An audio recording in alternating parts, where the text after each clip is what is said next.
Bonjour à toutes et à tous et bienvenue sur LN Radio, c'est le 13 d'Hélène, comme chaque jeudi à partir de 12h50, on est en direct avec vous sur le www.lnradio.tv. D'ailleurs n'hésitez pas à réagir sur le chat juste à côté du live.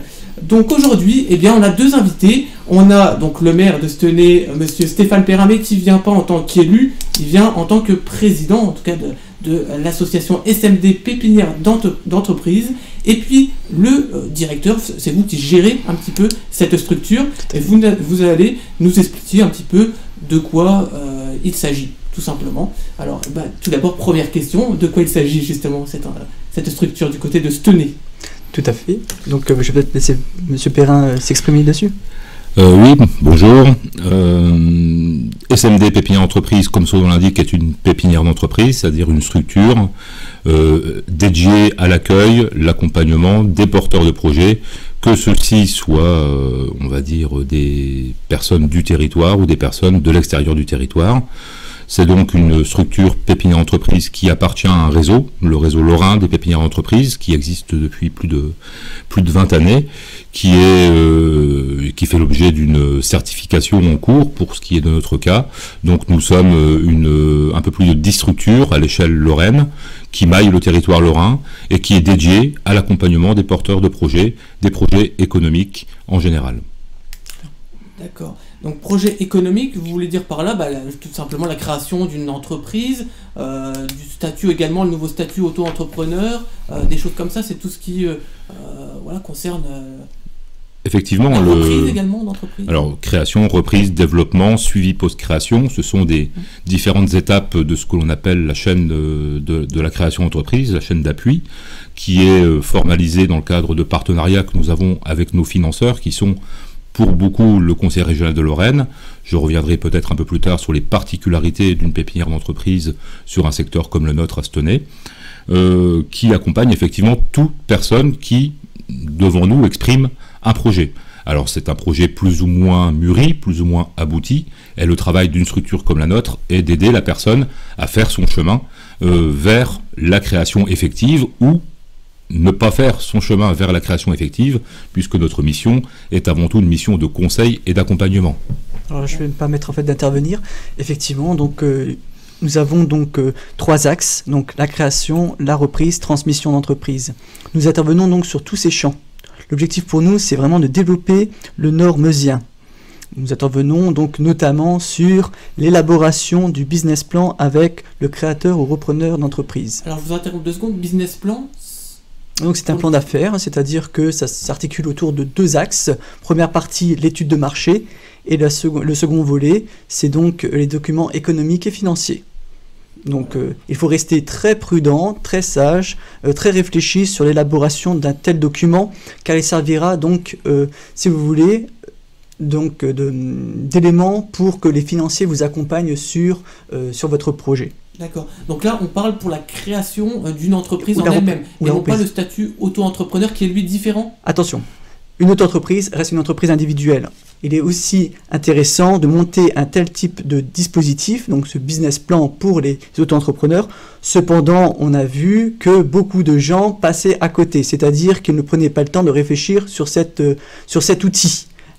Pourquoi? Parce que généralement, les auto-entrepreneurs ne demandent pas de financement, donc ils ne jugent pas utile d'élaborer un tel dossier. Parce que bon, le plan d'affaires, le business plan, ça reste un dossier. Généralement, c'est un dossier papier. C'est un dossier papier d'une vingtaine, trentaine de feuilles, avec voilà, tout à fait, dans lequel donc on explique son projet. Donc, comme je vous l'ai déjà dit, il y a l'étude de marché, une étude des marchés qui doit être réalisée de façon très rigoureuse. Donc, c'est pour ça que la pépinière d'entreprise, et on y reviendra certainement dessus, accompagne et voilà, de façon individuelle tous ces porteurs de projets. Donc nous sommes ouverts, et donc on va certainement aussi revenir sur les services qui sont gratuits de la structure, complètement gratuits. Donc on entre, on vient, on vous sollicite, c'est gratuit. C'est gratuit. On prend rendez-vous avec vous. On prend rendez-vous, on prend même un premier rendez-vous sur lequel on va faire le tour du projet, connaître un petit peu... on va découvrir le positionnement du porteur de projet, à quel stade il en est ce porteur de projet, parce que parfois on a déjà certains éléments, parfois on part de zéro. Il arrive aussi que le porteur de projet ne sait pas très bien ce qu'il compte faire, donc tout ça fait que on a quand même besoin d'un certain nombre de rendez-vous. ça peut être en amont justement pour préparer un petit peu l'entreprise, mais également pendant. Pendant, tout à fait. En fait, si je comprends bien votre question... De conseils, de choses comme ça, si on est un petit peu perdu dans les méandres de la structure d'une entreprise. Complètement. Alors, ce qui se passe, c'est que donc, le premier rendez-vous, on essaie de définir un petit peu comment orienter, quels sont vraiment les besoins du porteur de projet. Est-ce qu'il y a déjà peut-être monté une étude de marché? Il faut rester très rigoureux sur l'élaboration de cette étude de marché, bien définir un chiffre d'affaires. Réussir à partir d'éléments, on va peut-être pas rentrer dans les détails ici, mais il y a toujours un certain nombre d'outils sur lesquels on va se baser pour élaborer donc un chiffre d'affaires sérieux, crédible, parce que tout partira de là. Si notre chiffre d'affaires qui est donc prévisionnel et on passe à côté, si on passe à côté, il est fort probable que nous rencontrions des problèmes sur le démarrage et le développement d'activité. On peut rencontrer éventuellement des problèmes là-dessus. Donc c'est vraiment une démarche très rigoureuse qu'il faut adopter pour mener à bien son projet. D'accord. Et quels sont les autres qu'est-ce que vous avez à disposition justement pour aider? Donc il y a vous qui êtes, vous êtes un connaisseur puisque vous avez travaillé dans l'entreprise depuis pas mal d'années. Disons que effectivement, donc j'ai certaines expériences en fait de la création et reprise d'entreprise dans différents établissements autres qu'à pépinière d'entreprise. Je suis donc arrivé en poste à partir de fin octobre, début novembre. Donc effectivement, je viens appuyer tous les porteurs de projets normeusiens et éventuellement, on va dire tous les porteurs de projets qui me sollicitent. Porteurs de projets aussi, donc, et on va certainement revenir là-dessus aussi, c'est sur le développement d'entreprise. Et j'insiste sur le développement des activités, car il existe donc différents éléments sur lesquels je peux m'appuyer pour aider, notamment en termes de financement. Voilà, parce que c'est vrai que une entreprise, c'est vaste, il y a une multitude d'activités, il faut pouvoir gérer tout ça. Complètement, bien évidemment. Aussi, donc, le chef d'entreprise, c'est un acteur qui est donc multicasquette. Il est à la fois donc un très bon financier, un gestionnaire.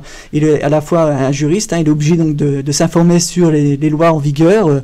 Et ça évolue systématiquement, constamment. On l'a encore vu là récemment.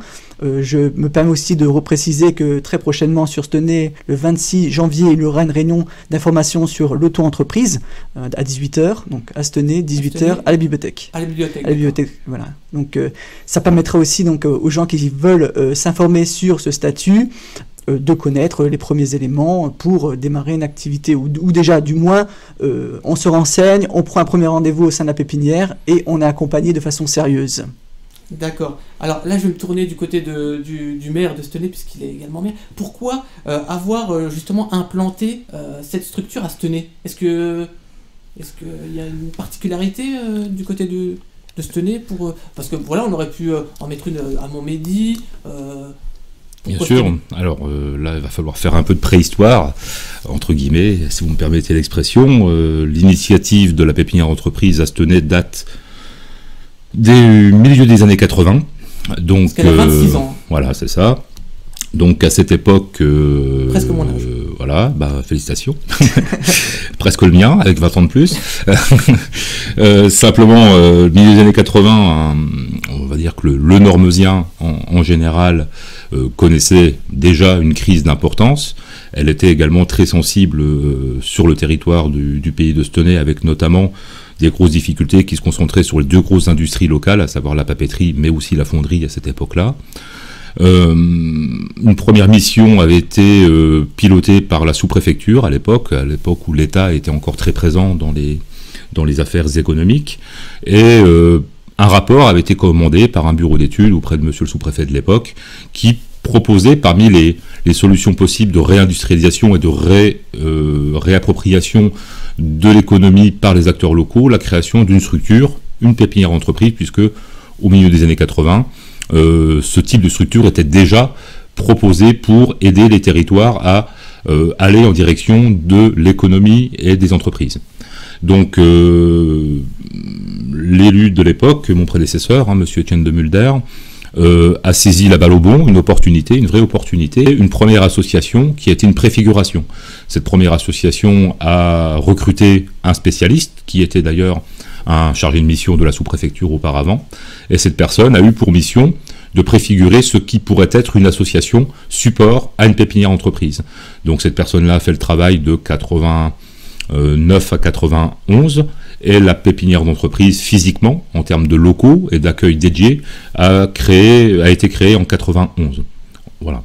Donc c'est effectivement une initiative ancienne, qui reposait aussi sur le principe de développement local, qui était à cette époque-là en plein essor, avec la réappropriation par les acteurs locaux de leurs pistes d'avenir. Et c'est vrai que M. de Mulder, qui venait du monde de l'entreprise, qui était un cadre de la papeterie, a souhaité miser sur le développement économique comme pilier de sa politique de développement local au service du canton de Stenay à l'époque. D'accord. Parce que peut-être aussi la Chambre des commerces n'était pas suffisante et puis beaucoup trop excentré voilà. Aux normésiens. Et donc le travail qui a été mené par le premier chargé de mission, le premier salarié de la structure, le constat était relativement clair. Il y avait ce sentiment de déprise économique qui était réel avec les difficultés que j'évoquais tout à l'heure. Et puis un travail d'animation en direction des acteurs, des forces vives, comme on dit habituellement, mais surtout des entrepreneurs à cette époque. Et le constat était qu'effectivement, ce sentiment d'éloignement des centres de décision, puisque la particularité de Stenay, c'est d'être effectivement tout au nord et en périphérie, non pas de territoires, on va dire, plus densément peuplés, mais à l'intérieur de nos entités administratives, que sont la Lorraine et la Meuse, c'est vrai que Stenay est très excentré. Donc le sentiment, non pas d'abandon, mais peut-être d'éloignement, c'était surtout ça qui revenait à cette époque, était fort auprès des entreprises. Et donc la proposition était de dire, on va non pas attendre des autres qu'ils viennent vers nous, mais prenons-nous en main et créons une structure dédiée à la fois au renouvellement du tissu économique pour faire venir des entreprises et aider les créateurs et la population locale, mais aussi de s'occuper des entreprises existantes.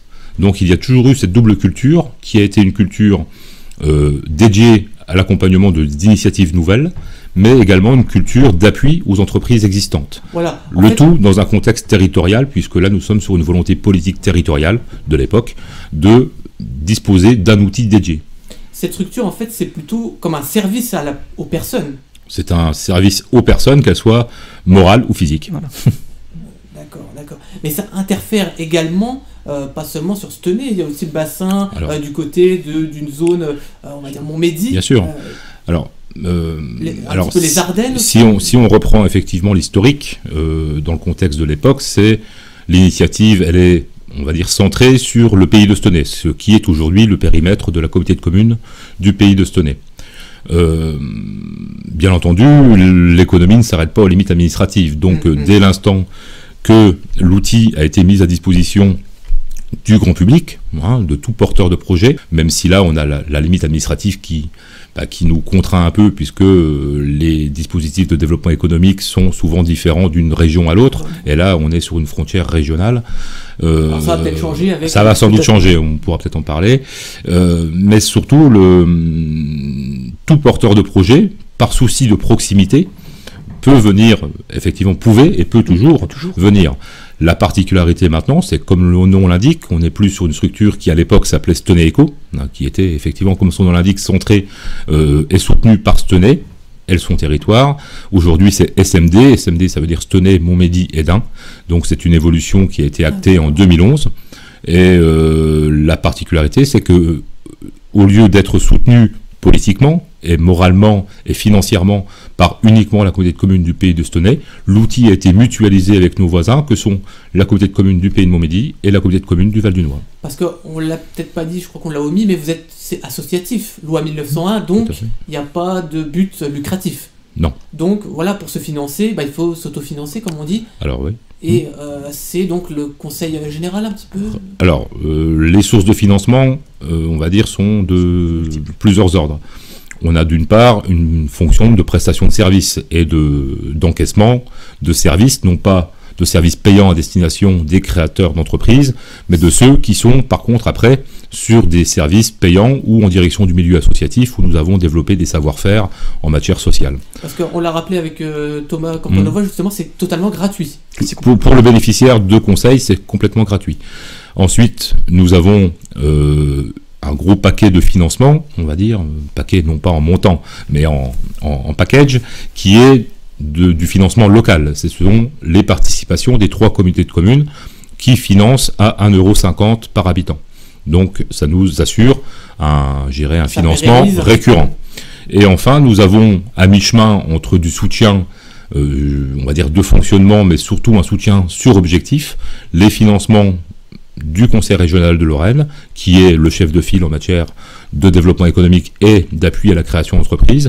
Et nous avons également un soutien depuis cette année ou depuis 2 ans du Conseil général de la Meuse, qui vient compléter cette partie financière de la structure. D'accord, d'accord. Donc c'est quand même, vous pouvez subvenir autofinancer, vous pouvez vous autofinancer grâce à toutes ces structures.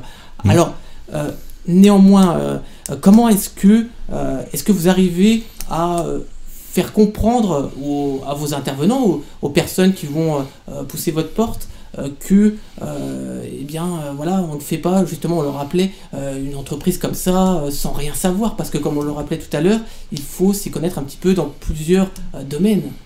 Également, ça peut être le secrétariat, en matière d'économie. On peut être, par exemple, voilà, on a envie de vouloir lancer une entreprise sur une quelconque activité, mais on ne s'y connaît pas dans les différents domaines, le secrétariat, l'économie.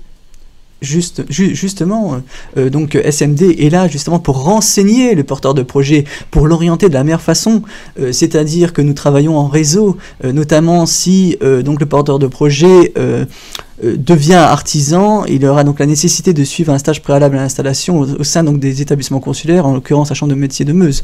Donc forcément, la porte d'entrée reste SMD pour le Nord-Meusien, mais ensuite il y a une orientation, réorientation, et on travaille de concert avec tous les établissements consulaires, CCI, CMA ou autres. On reste assez... c'est vraiment un travail d'équipe pour que le porteur de projet puisse avoir la meilleure information et avoir une information vraiment de qualité. C'est vraiment l'enjeu.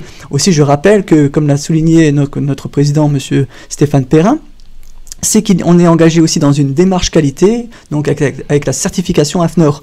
Donc l'objectif étant pour nous... C'est quoi? Donc ça, c'est un label, c'est un label qui vous authentifie de manière... Tout à fait.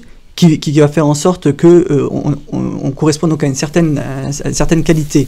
Donc par rapport à ça, donc effectivement actuellement on est en plein chantier avec la réalisation d'un grand nombre de documents. Ça consomme quand même un certain temps.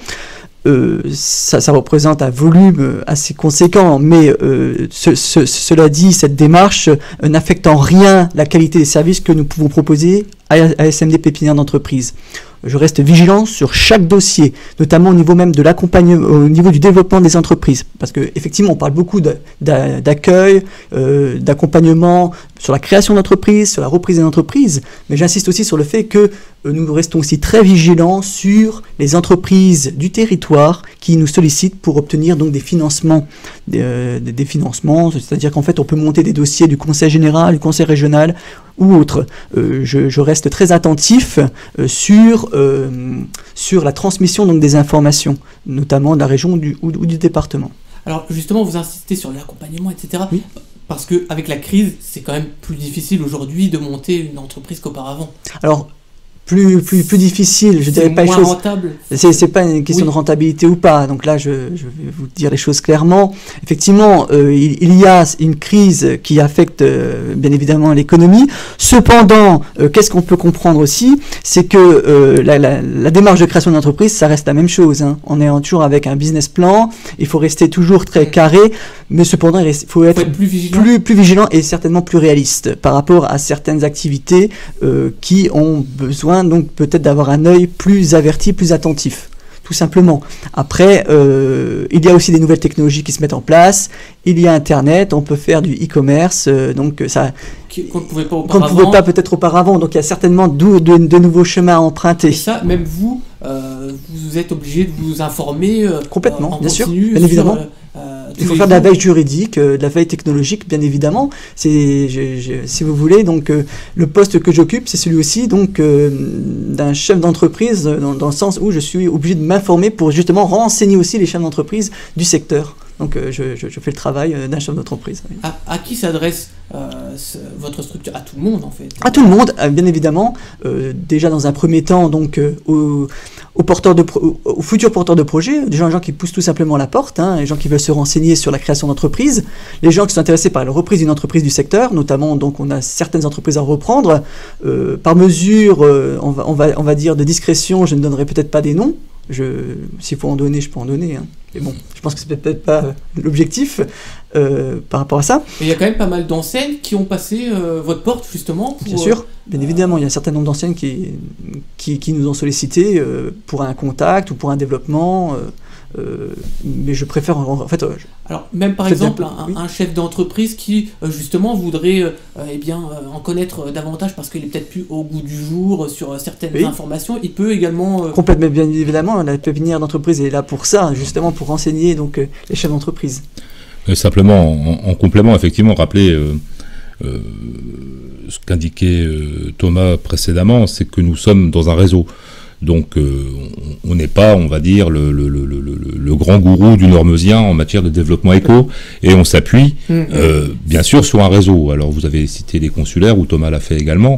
Nous sommes un réseau lorrain de pépinières. Nous avons dans le réseau aussi bien des structures situées dans des territoires ruraux comme le nôtre, à savoir SMD, et nous sommes à la même table que Synergie, que Promotech, qui sont des centres européens d'innovation. Et donc, si nous avons la chance d'avoir des porteurs de projets ou des entreprises qui font appel, en poussant notre porte, comme vous dites, sur une problématique que nous ne maîtrisons pas, parce que pour maîtriser une problématique, il faut la vivre de façon continue et répétée, on peut tout à fait nous appuyer vers un des membres du réseau, qui soit meusien, puisque nous avons aussi des compétences en Meuse au niveau de l'accompagnement dans le domaine technologique, mais également, si on veut aussi orienter, aussi le porteur de projet souhaite être orienté vers une structure vraiment dédiée à son cœur de métier ou son futur cœur de métier, on peut tout à fait prendre le parti d'appeler nos collègues de Metz ou de Nancy ou d'ailleurs pour avoir leur avis ou simplement recevoir le porteur de projet et l'orienter au mieux. L'objectif étant qu'il y ait toujours ce lien, et ça j'insiste là-dessus, puisque c'est l'essence même de la structure, entre le porteur de projet et le territoire. Soit le territoire qu'il a choisi pour s'implanter, soit le territoire où il a choisi de vivre et sur lequel il veut développer son projet. Donc on a toujours cette double culture de l'accompagnement de l'initiative en rapport avec un territoire. D'accord, c'est toujours la liaison entre les deux. Tout à fait, c'est l'essence même, c'est statutaire d'ailleurs dans nos statuts. Il est fait mention de cet attachement à un territoire donné, même si, bien sûr, on le répète, on ne va pas dire vous n'habitez pas sur le territoire des Trois Codécom, ne poussez pas notre porte. Au contraire, l'objectif étant aussi que des gens de l'extérieur puissent identifier sur nos territoires un lieu de développement. D'accord. Allez-y. Justement, donc actuellement, je reçois et j'accompagne donc une jeune femme qui vient donc de Meurthe-et-Moselle, de la région de Briey. Qui est quand même à combien de kilomètres de Stockholm ? Ouais, comme une petite heure de route, grosso modo 1 heure de route. Mais donc elle nous a connus, elle est satisfaite de l'accompagnement qui lui est proposé, et c'est quelqu'un que je vais accompagner sur... Et puis on ne l'a pas rappelé, mais justement on l'a dit un petit peu hors antenne, votre avantage par rapport à des instances comme la chambre des métiers ou des commerces, c'est que vous accompagnez immédiatement, par exemple, quelqu'un vous téléphone, ou assez rapidement, complètement. Dans les 48 heures. 48 heures, oui, on peut intervenir. On fixe un rendez-vous, et puis on est tout de suite... Oui, c'est ça en fait, un système des pépinières d'entreprise, c'est la réactivité. C'est la réactivité surtout, c'est le rythme que je donne, l'objectif c'est vraiment la réactivité, être disponible pour les porteurs de projets et donc pour le développement d'entreprise. Ça aussi j'insiste fortement là-dessus, c'est le développement d'entreprise, il faut absolument appuyer pour qu'il y ait donc cette facilité pour qu'en fait le chef d'entreprise puisse avoir le maximum d'informations sur des dispositifs existants pour revenir l'appuyer notamment sur des investissements. Ça, j'insiste. Depuis 26 ans, vous avez quand même pas mal travaillé, on va dire. Est-ce qu'il y a un nombre, est-ce qu'on peut calculer un nombre d'entreprises qui ont été aidées grâce à... Ouais, sur la durée, effectivement, ça... Allez, si on prend des années avec un niveau de création faible et les années avec des pics, on doit arriver bon an mal an à une moyenne d'une quinzaine d'entreprises accompagnées, créées, Donc voilà, vous faites le calcul, 25 x 15, je suis pas très fort, j'irai pas me risquer au résultat, mais globalement sur la durée. Alors attention, ce sont des créations du moment. On sait tous que dans la création d'entreprise, il y a, comme tout être vivant, une entreprise naît, se développe et malheureusement meurt mais ça n'existe pas dans notre organisme humain, se renouvelle par le biais d'une reprise ou d'une réunion avec un autre être.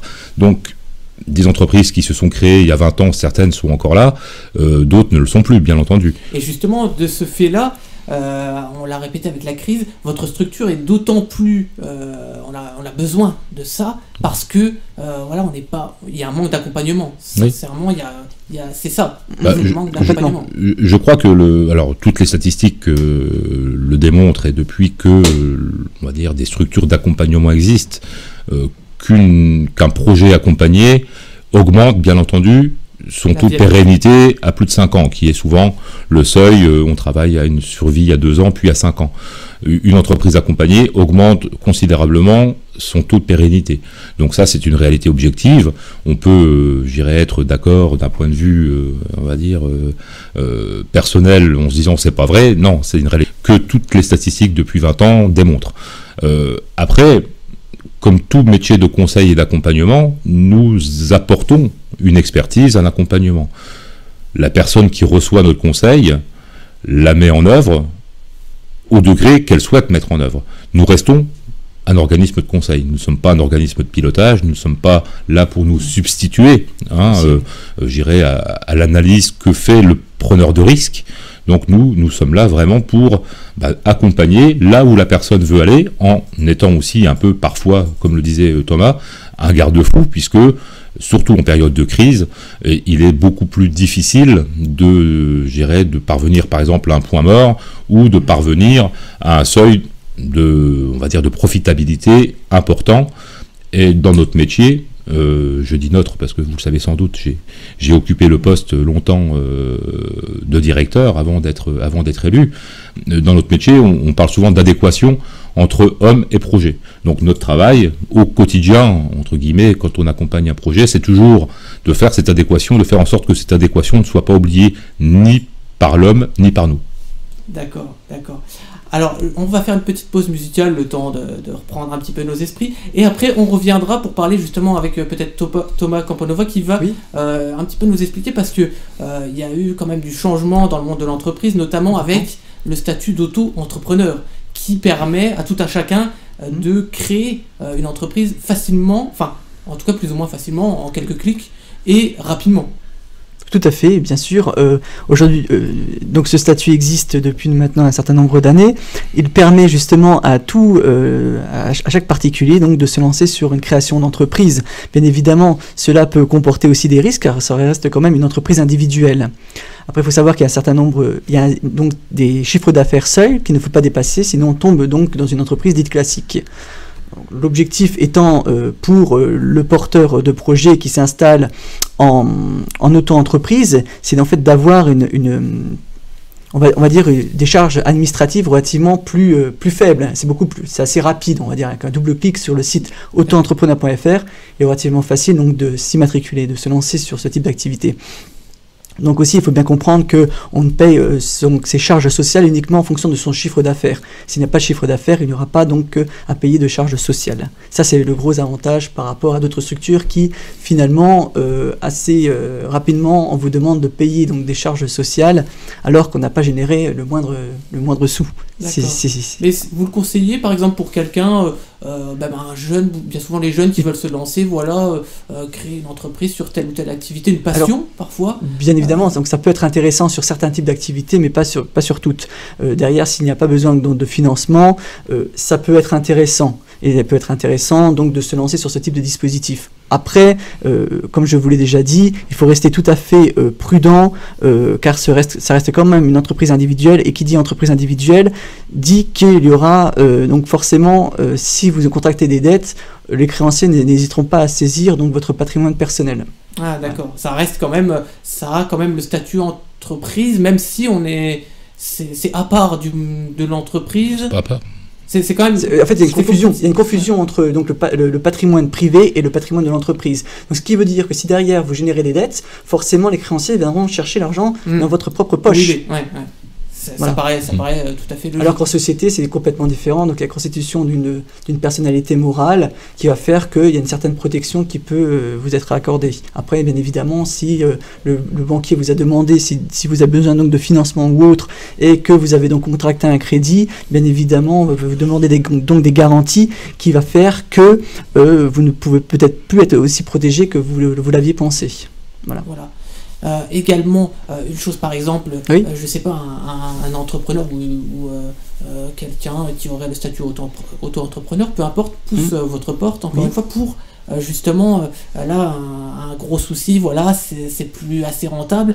Est-ce que vous pouvez l'accompagner, même si on sent bien que voilà... L'accompagnement intervient donc à tous les stades, hein, autant lorsque l'entreprise va bien ou l'entreprise va mal. Cependant, donc après il y a différents degrés. Pour quel motif aussi l'entreprise va mal? Donc généralement c'est des questions de trésorerie. On a peut-être trop tapé dans la caisse, c'est un peu comme ça qu'on peut caricaturer les choses. Bien évidemment, on n'a pas une baguette magique, on ne pourra pas non plus agir directement pour enflouer les caisses. Cependant, ça peut arriver, quel que soit le statut auto-entrepreneur. Bien évidemment, que ce soit en société, en entreprise individuelle. C'est ça, parce que c'est vrai que les gens, ça a tendance à faire un petit peu le buzz, ce statut auto-entrepreneur, et les gens disent « Ah bah tiens, je voudrais bien me lancer », et il faut quand même être accompagné, même si on se lance, on peut pas se lancer tout seul en tant qu'auto-entrepreneur, il faut quand même être accompagné. Disons qu'il faut être accompagné, pour mettre toutes les chances de son côté pour réussir dans son projet. Bien évidemment, comme on l'a déjà souligné, donc à notre niveau, SND Pépinière d'entreprise, c'est gratuit, donc venir chercher de l'information, du conseil et de l'expérience auprès donc de gens compétents, c'est préférable.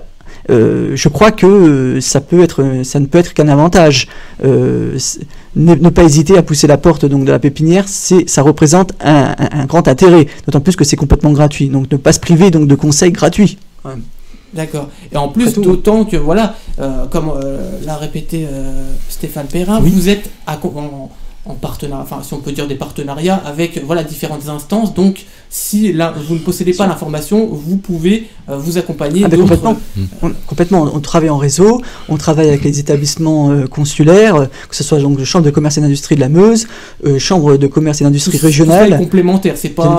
Bien évidemment, on travaille donc en bonne entente, en bonne intelligence pour que les projets puissent être pérennes. C'est ça aussi l'objectif, c'est qu'on puisse avoir donc des entreprises qui se développent dans la durée. Ça, c'est l'objectif. Et puis l'intérêt également, si on reprend le statut d'auto-entrepreneur qui n'est effectivement qu'une forme d'entreprise, il ne faut pas l'oublier, c'est si nous avons le contact en amont, l'objectif est aussi, en fonction du démarrage de l'activité exercée en auto-entreprise, d'avoir le contact et puis d'informer en amont, le plus en amont possible. Ce que je souhaite à tout auto-entrepreneur, c'est d'atteindre les seuils qui lui permettent de ne plus l'être, puisque c'est avant tout des seuils de chiffre d'affaires. Donc c'est vrai qu'une personne qui vient nous voir et qui exprime son souhait de rester auto-entrepreneur, c'est quelque part faire un pied de nez à l'évolution économique, c'est-à-dire que c'est quelqu'un qui s'inscrit dans un travail à temps partiel. Et ça existe et c'est très bien. Il y a des gens qui sont salariés ou qui ont déjà une activité X ou Y et qui développent une nouvelle activité. En parallèle ils n'ont que quelques heures à confier à leur activité complémentaire.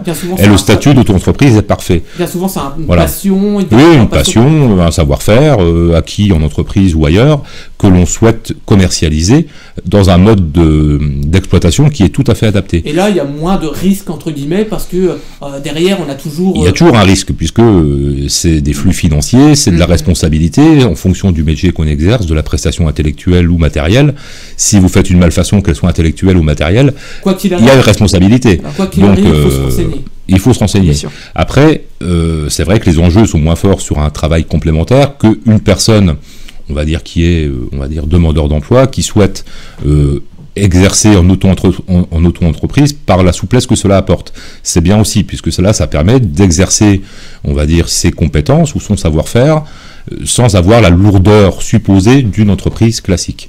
Et là, c'est intéressant. Par contre, sur ce public-là, et je crois que c'est le rôle que j'avais avant et c'est le rôle de Thomas maintenant, c'est de faire prendre conscience à ces personnes-là Ce qu'on leur souhaite, bien sûr, c'est de les accompagner pour qu'ils franchissent les seuils et qu'ils intègrent d'ores et déjà dans leurs équilibres de gestion le futur. C'est-à-dire le futur, c'est des charges liées à la réalité de leur activité et également, pourquoi pas, en fonction des seuils qu'ils atteindront, d'intégrer très rapidement l'impact de la TVA. Enfin, après, c'est de la gestion pure et dure, mais c'est de la gestion prévisionnelle. C'est-à-dire que l'auto-entreprise, dans ce cas-là, doit être vue comme un tremplin, j'aime pas trop ce mot-là, moi j'en trouve pas d'autre là, pour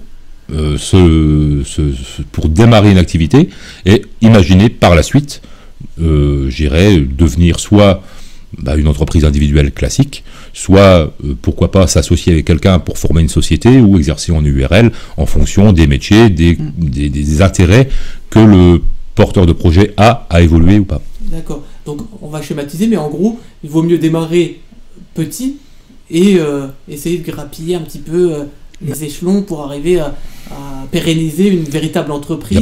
Il n'y a pas de vérité. Enfin, là, c'est plus ma durée d'expérience qui me fait parler. Il n'y a pas de vérité. Chaque cas est quasiment unique. Bon, il est clair que si je vais pas, une personne qui a un projet qui est de dimension très modeste, on va pas lui faire créer une SA ou une SAS ou je ne sais quoi. Il y a quand même des critères objectifs. Par contre, tout projet ayant vocation à évoluer, je crois qu'il faut effectivement être toujours en amont, informer la personne de ce qui peut arriver en fonction des différents cas et que la personne-là ait le choix au moment où la situation se présente et qu'il soit informé surtout. D'accord. Vous souhaitez rajouter quelque chose ? Donc voilà, en fait, l'auto-entreprise, ça reste donc une forme, on va dire une forme juridique, qui permet en fait de tester une activité. Ça permet vraiment de se tester et éventuellement d'évoluer. Tout dépend après l'implication qu'on y met. Voilà comment on comprend les choses. De l'activité, il y a beaucoup de critères en fait. Il y a beaucoup d'éléments qui vont faire. Des fois, en fait, si vous avez de l'investissement, si vous avez besoin éventuellement de matériel, voilà, donc il faut prendre en considération. C'est vraiment un projet global qui va vous permettre en fait de définir la forme juridique adaptée, savoir si vous êtes en entreprise individuelle, en société, donc en EURL, entreprise unipersonnelle à responsabilité limitée, ou si vous êtes en SAS ou autre. Tout dépend en fait du type de projet que vous avez et comment vous voulez développer l'activité. Mais c'est vrai que dans un premier temps, la prudence peut être de mise sur certains projets, et l'auto-entreprise peut être un choix judicieux. D'accord, mais on ne peut pas dire, voilà, au premier rendez-vous, même au deuxième rendez-vous, votre auto-entreprise est viable ou n'est pas viable. Ah non. On peut pas. Disons que, alors, ce qu'il faut bien comprendre, c'est qu'il faut établir un prévisionnel d'activité très sérieux, notamment en définissant un chiffre d'affaires. On va se projeter sur 3 années, donc c'est un document économique et financier.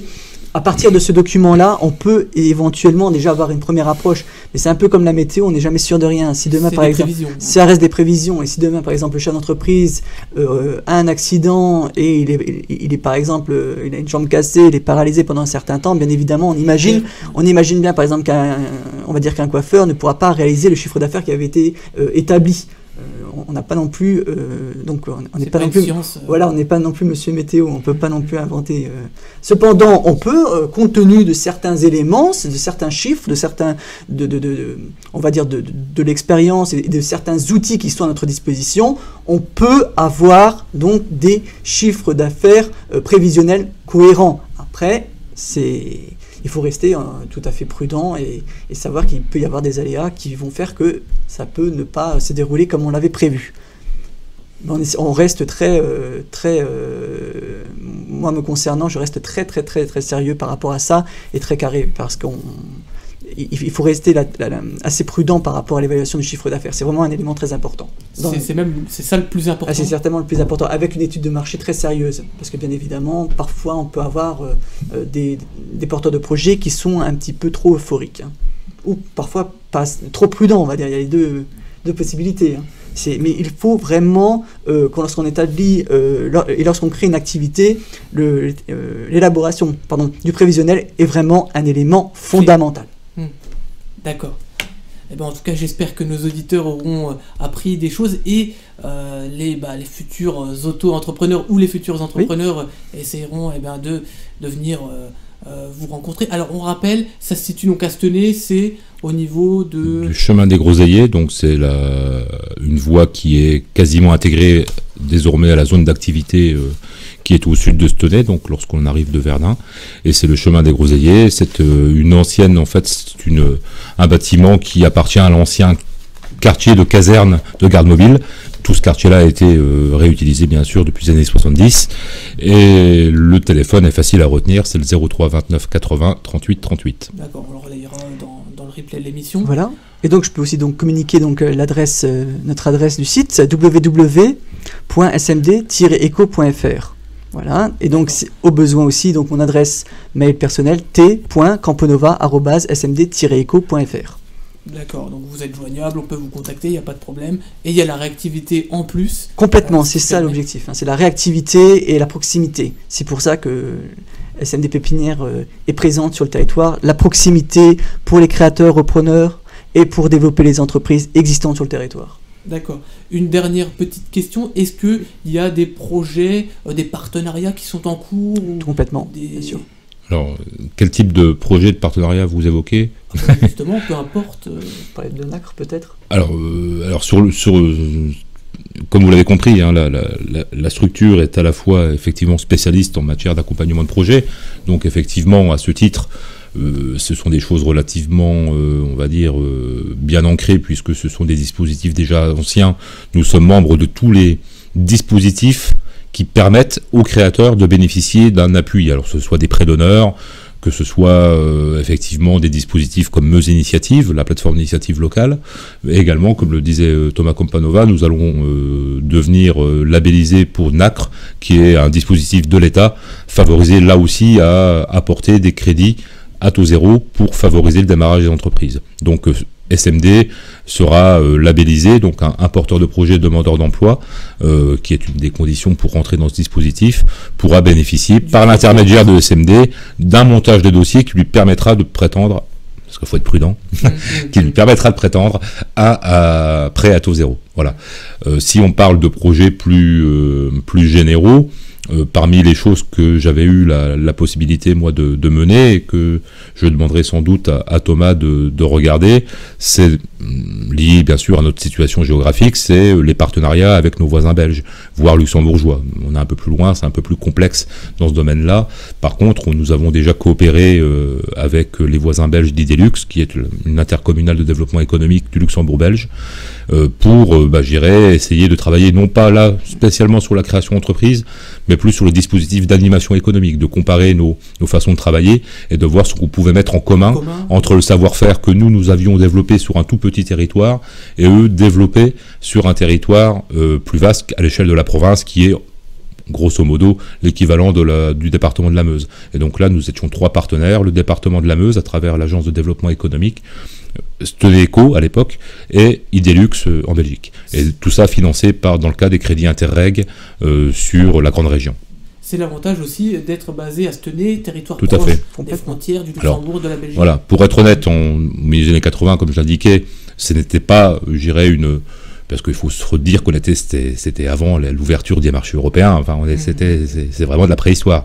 Et effectivement, nous avons l'objectif. Non, mais c'est vrai qu'avec l'ouverture des frontières, avec le marché commun, plus tout ce qui était intégration et l'euro, enfin tout ce que l'on connaît aujourd'hui, la proximité avec nos voisins belges et luxembourgeois génère parfois des opportunités qu'il faut savoir saisir toujours.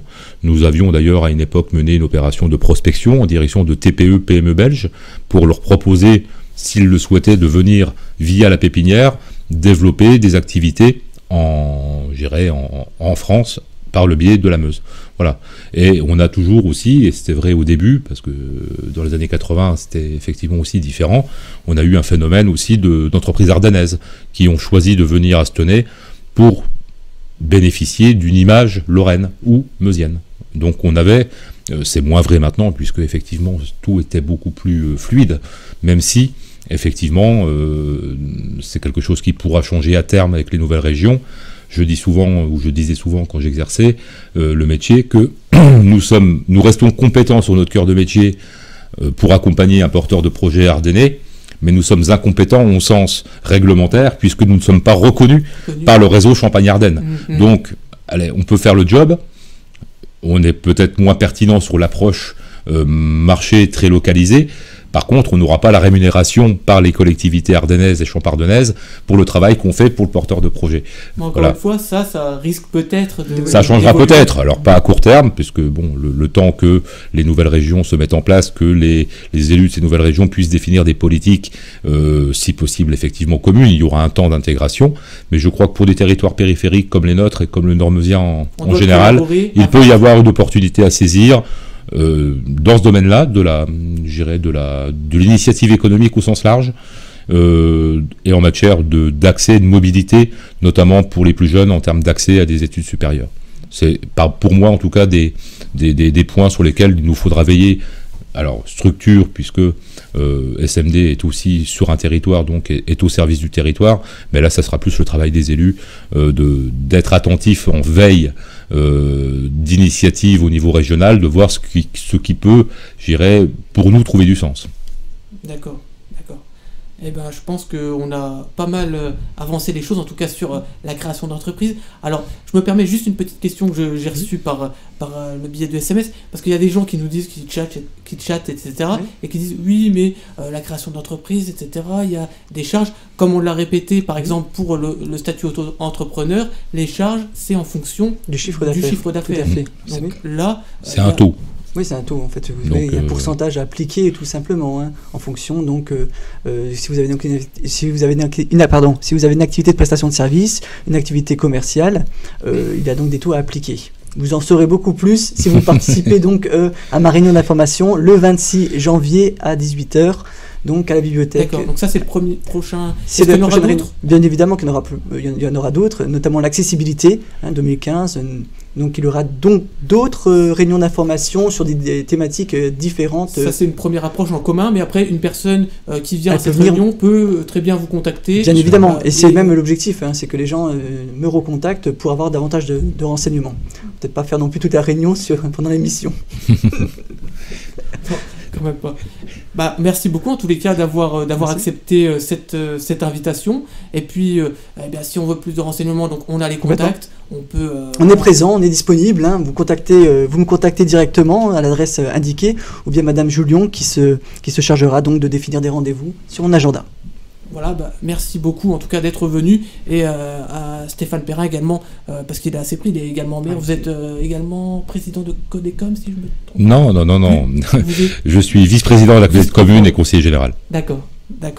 On aura peut-être l'occasion de vous réinviter dans une prochaine émission, pourquoi pas pour parler la plus politique, parce que je sais qu'il y a sur le chat, politique ça intéresse.